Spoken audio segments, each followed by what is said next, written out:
Hello, everybody. Welcome back to Lifestyles in Atlanta, where we talk about ways to stay fit, ways to stay healthy, things to do around the community, ways to keep yourself entertained, and much, much more. I'm David Anderson, your co-host of Lifestyles in Atlanta and your host for this podcast. Today we are going to be talking about the top 10 scary movies of all time. How many of you like scary movies? Raise of hands. That's quite a few of you. I'm impressed. So, for those of you who are not familiar with scary movies, this list is for you. And for those of you who are already familiar, maybe you can catch up on a few things that maybe you have not realized or didn't know. So, either way, without further ado, here are your top 10 scariest movies of all time. Number 10, Scream, 1996. Do you remember the Ghostface killer? If you have, Scream is where it came from. Even though the Ghostface itself has existed for decades and decades and decades, Scream is the one that made it a lot more popular, especially in reference to scary movies.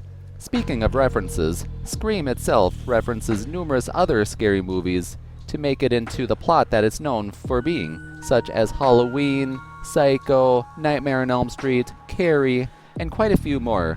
But yet they do it without spoofing any of those movies. So for those of you who are wanting a good teenage, scary time with a little bit of laughs, Scream is the movie for you. Number 9, Frankenstein, 1931. This film was adapted from the original novel version written by Mary Shelley. And this 1931 version is no question the best Frankenstein adaptation in existence.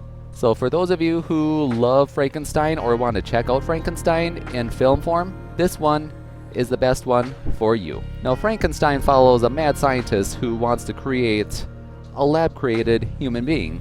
He does that. However, things get out of control. This new human being ends up escaping and ends up being much more dangerous than originally anticipated.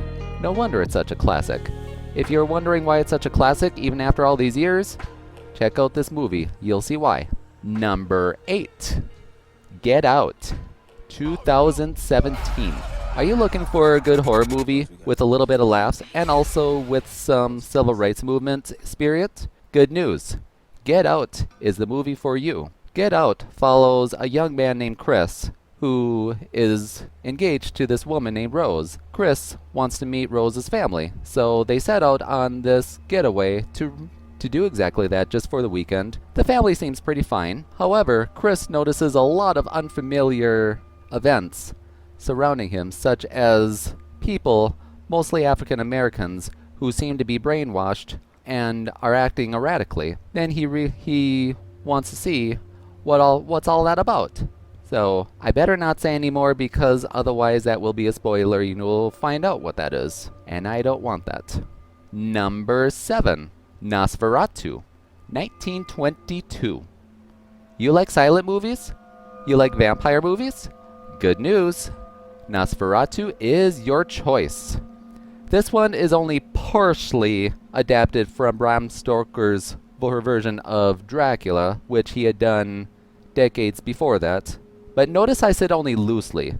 So in other words, there are only a few parts that are directly adapted, and then there are many others that are from original. So this young man named Thomas Hutter travels to Transylvania for a potential real estate deal. What he doesn't know is the danger that he's about to encounter, particularly vampires.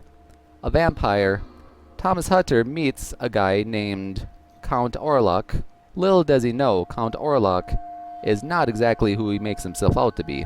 There's a lot more to that story than Hutter originally anticipates. And that's where the vampires and his life become at stake. Number 6, Carrie. Do you like Stephen King movies? Well, guess what? Stephen King's very first novel that he ever wrote, which he only got paid $2,000 for doing, is now on the screen. 1976 is when it was released.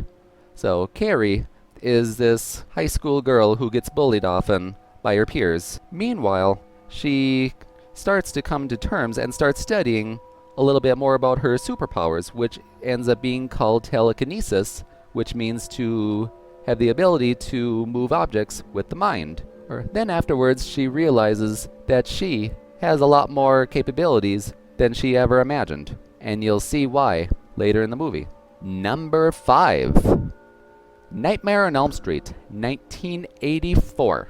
How many of you have heard of Freddy Krueger? I'm sure many of you have raised your hands by now. Yeah, he's pretty iconic, I'll say. And this is largely the reason why, because of Nightmare on Elm Street. Freddy Krueger is the one who is known for capturing his victims while the victims are dreaming. He captures them in their dreams and kills them in their dreams. However, here's the catch. Here's why this is so dangerous. When these victims die in their dreams, they die for real. And if you ask me, they're pretty brutal. And when I say brutal, I mean lots of blood, lots of gore, and a lot of original danger that you'll get to see. So meanwhile, while this is all happening along Elm Street, these teenagers who live on Elm Street are starting to get stalked by Freddy in their dreams. So that means they must come together to potentially stop Freddy in his tracks. Hopefully. Number 4. Psycho, 1960. I'm sure a lot of you can raise your hands if I ask you if you're familiar with Norman Bates. Yeah, Norman Bates is another iconic killer from the horror genre. So this time around, Norman Bates runs, guess what? The Bates Hotel, where, guess what? He meets his victims and eventually kills them, which he does in probably one of the most iconic shower scenes that you have ever seen, in which a young woman played by Marion Ross, her real name is Marion Ross, and the actress is Janet Leigh. Those of you who don't know who she is, that's Jamie Lee Curtis's mother. She sets out on a day for rest in the Bates Hotel, and little does she know is that she's about to be the victim in that famous shower scene. And then from there on, a lot of cops, a lot of people, family, try to investigate what happened to her. Then they realize there's more to this than just that one woman. Number 3, Alien, 1979. This right here is where horror takes the genre into outer space. How many of you have ever heard of the saying, "No one can hear you scream"? That iconic slogan comes from this exact movie, and that's because all this horror that's happening is from way deep in outer space, right by one of the Saturn moons, and there's no way to call for help. So they're all stuck on their own with this dangerous organism that was accidentally brought into the ship called the Nostromo. And now all 7 of these passengers, their lives are at stake. So they must come together. Yes, there are a lot of tensions amongst all of them, but they have to try their best to put the tensions aside and try to fight this xenomorph once and for all. Number 2, The Exorcist, 1973. Now this movie is what brought the genre of horror to a whole new level. And when I say whole new level, I mean this. Here's an idea of the new level. When it was released in 1973, a lot of people who were seeing that movie had left the theaters and in fear of getting back home. Yes, that's how scary the movie was. In this film, The Exorcist, a young girl named Regan, 15 years old, ends up misbehaving, and the mother doesn't know what's going on. She tries to ask for help. However, these misbehaviors are actually not the girl herself. It's actually the girl who had been possessed by an evil spirit. So when the mother realizes that, she attends to a nearby priest, and she believes that this priest might have the answer for Regan to help. Number 1, last but not least. Yes, you're probably wanting to know what number 1 is. Well, good news, here's the chance. Number 1, Silence of the Lambs, 1991. Yes, this is the film with, guess who? Hannibal Lecter. Probably no question, the most dangerous serial killer ever to be featured in a movie. Why he's so dangerous? Here's why. He's so dangerous that he can terrify people, audiences, and characters around him by just being in a prison. All he has to do is speak, and he's terrifying. Now that is a huge accomplishment, if you ask me.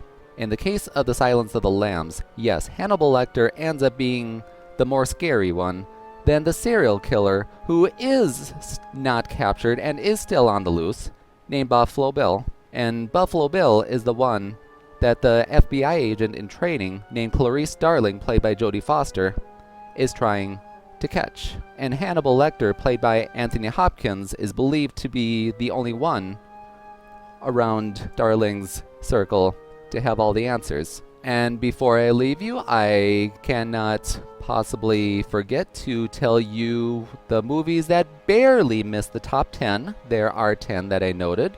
I'll just list them quickly and not necessarily in this order. Halloween, 1978. Friday the 13th, 1980. The Birds, 1960. American Wolf in London, 1981. The Howling, also 1981. The Sixth Sense, 1999. Rebecca, 1940. The Phantom of the Opera, 1925. Rosemary's Baby, 1968. And The Omen, 1976. And there you have it, all of you. There is your top 10 list of scary movies of all time that are recommended if you want to be scared. Again, I am David Anderson, your co-host of Lifestyles in Atlanta and your host for this podcast. Please don't forget to subscribe to Lifestyles in Atlanta to keep up with the updates on ways to live your life to the fullest. Thank you all for listening. I do.